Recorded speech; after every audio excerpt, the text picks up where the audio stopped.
Welcome to Top 10 Archive. We remember them like our own childhood homes, abodes that we grew up exploring within our favorite television programs.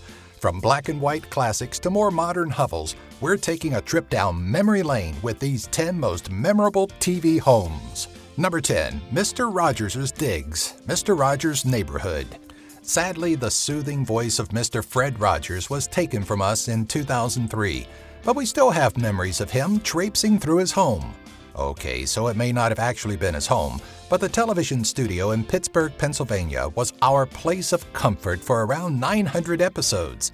To ensure the line between reality and television wasn't blurred for his viewers, Mr. Rogers even gave his youthful watchers a look behind the scenes, occasionally showing how the set was built and how the puppets were used.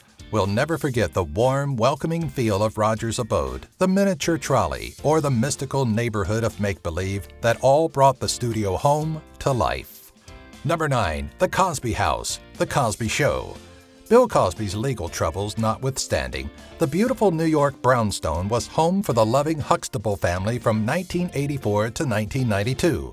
Located at 10 Stigwood Avenue in Brooklyn Heights, the Huxtable House was, as you'd expect, a television set in the Big Apple.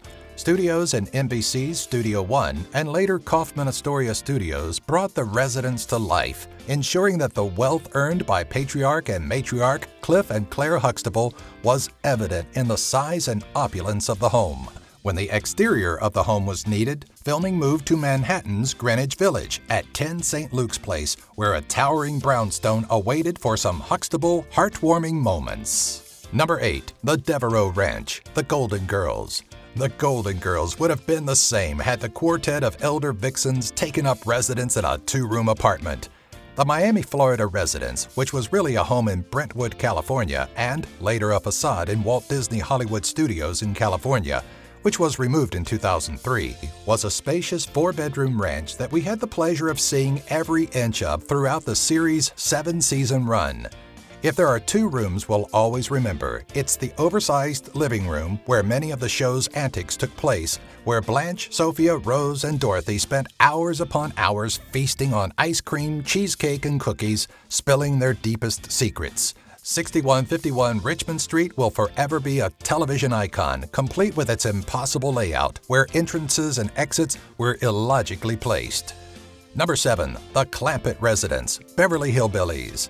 As much as we loved our time in the oversized mansion, getting a glimpse of the building's exterior today is pretty impossible without the wonders of television. The facade of the Clampett estate was filmed at the Kirkby Mansion in Bel Air, California, one of many impressive structures owned by hotelier and real estate investor Arnold Kirkby. Though the mansion still stands, it's hidden behind a series of gates and foliage, making it impossible to see from the streets. In March of 2016, the mansion had an estimated value of $18.1 million, which would have left only $7 million for the Clampett family to live on. The distinct features of the mansion's interior were, unsurprisingly, a studio set on Stage 4 at General Service Studios. Number 6, the Winslow home, Family Matters. Jaleel White's portrayal of nerdy, thorn-in-the-side Steve Urkel may have stolen the show, but thinking back to the days of hanging out with the Winslow family, it's difficult to forget the cozy home that set the stage for Family Matters. 1516 West Wrightwood Avenue in Chicago, Illinois served as the very distinct exterior for the opening and closing credits and sporadic establishing shots during episodes. The real 2-story abode certainly didn't serve as the show's interior setting, as is evident with the live studio audience. The crowded living room and the rest of the Winslow home were part of a set built at Warner Brothers Studios in California. Number 5, the Connor Abode, Roseanne. Roseanne Connor was far from the perfect mother, so it only seems fitting that the Connor residence in the 1990s sitcom Roseanne would also be, in its own way, flawed. What made the Connor house so memorable was not impressive decor or overly spacious rooms. It was just how real it felt. The disheveled living room decorated with trinkets, the kitchen that, for many episodes, was missing modern conveniences like a dishwasher, the plain bedrooms that viewers got the occasional look into. Every inch of the Connor house felt like somewhere an average Joe would live. Taped in front of a live audience, the interior was a set designed in the CBS Studio Center in Los Angeles, California.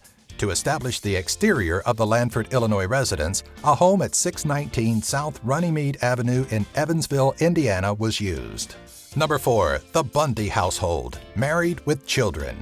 Not too dissimilar from the Connor abode, the Bundy house in Married with Children was nothing incredible.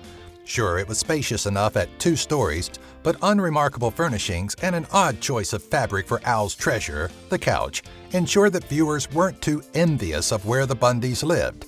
Filmed in front of a live audience, as you probably recall, the facade of the house was provided by a real residence at 641 Castlewood Lane in Deerfield, Illinois.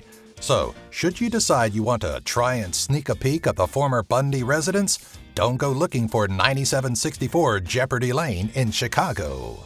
Number 3. The Banks' estate, Fresh Prince of Bel-Air. Now this is a story all about how my life got flipped, turned upside down, and I'd like to take a minute, just sit right there. I'll tell you how a house in Brentwood served as the opulent facade of the Fresh Prince after being moved from Philadelphia to Bel-Air.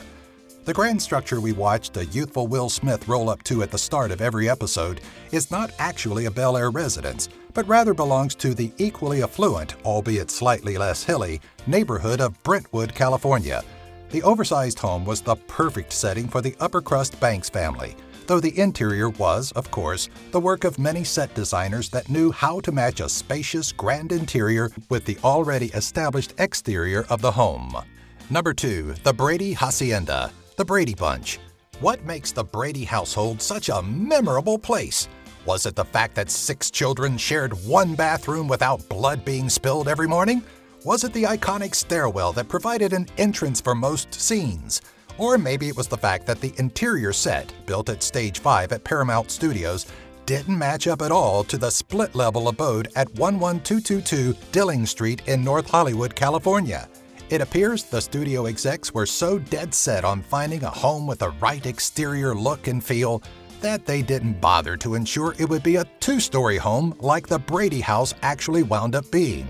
If you want to get a feeling of nostalgia every time you pull up to your home, it's going to cost you just around $1.7 million. Number 1. The Fuller House, Full House and Fuller House. The home at 1709 Broderick Street in San Francisco, California may look extremely familiar to you from the outside, but the moment you step through the door, that familiarity will be washed away with contemporary decor and a completely different layout than the one we're used to at 1883 Girard Street. Of course, the interior of the Tanner home was brought to life on a studio set, but the duo-leveled home with that iconic red door needed an exterior to zoom into at the start of every episode, and the Broderick Street resident, which hit the market in June 2016 for a cool $4.15 million, had that ideal look and feel for the Tanners. Okay, all I can say here is, what happened to the Munsters house and the Addams family house? Come on, writers. Hey, we're going to have to do a part 2 to this one.